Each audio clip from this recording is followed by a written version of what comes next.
আসসালামু আলাইকুম বন্ধুরা, সবাই কেমন আছেন? আশা করছি আপনারা ভালো আছেন। আলহামদুলিল্লাহ আজকে তার মানে যে মসল্লা-টসল্লা তার মানে একবারে মাহিয়ে-টাহিয়ে সম্পূর্ণ রেডি করা হয়ে যাওয়া গেছে গা অলরেডি। অ্যাকচুয়ালি রাজমিস্ত্রির কামের মধ্যে সবচেয়ে কষ্টের কামই হইছে ডালাইয়ের কাম। তো ডালাইটা তার মানে বহুতই কষ্ট। তো আমরা দুজনে তার মানে বহুত টাইম বইরে মসলা-টসলা মারলাম। মারার পরে এহেন ভিতরে গুনে তার মানে বাইরে গুনে এহেন ভিতরে ইট নিবা নিছি। আর ইট গুনে এমনি করে বিছিয়ে, বিছিয়ে দিবা নিছি। আর তলে বিছিবার নিছি 10 ইঞ্চি করে দিবার নিছি। আর আন্নের এই যে তারপরে 10 ইঞ্চির উপরে হবো 5 ইঞ্চি। তো এমনি করে দিয়া তার মানে ইটটি বিছিয়ে-টিছিয়ে দিবার নিছি। আর ব্যাগটি তার মানে আমরা ইট-সিট এনে রেডি করে নিলাম। নইলে খালি দৌড়াদৌড়ি পারা হবো তো এজন্যে। আর রাজমিস্ত্রির কামে কিন্তু ঢালাইয়ের কামটা কিন্তু বহুতই কষ্ট। কারণ এই যে বালু, সিমেন্ট, পাথর একসমানে তার মানে ই করন লাগে তো এজন্যে।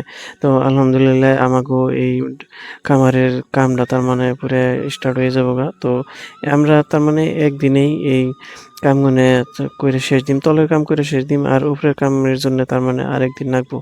তে এমনি করে খোড়ায় তার মানে পানি-টানি দিয়া নিছি। পানি-টানি দিয়ে-টিয়ে তারপরে সিমেন্টের গুলা-টুলা দিয়ে নামাবো। নইলে অ্যাকচুয়ালি এই যে 10 ইঞ্চি গাঁথনি যে দেয়া হবো তার উপর দিয়ে যে 5 ইঞ্চি গাঁথনি দিব হেডে কিন্তু ভালো হবো না। তো এজন্যে তার মানে পানি দিয়া তারপরে এহেন গোলা মাইরা নেওয়া হইছে। কারণ ফট করে যাতে এনে কামড় দিয়ে ধরে। তো আমরা 10 ইঞ্চির মধ্যে তার মানে এই যে মসলা-টসলা খাওয়াই-টাওয়াই রেডি করবা নিছি।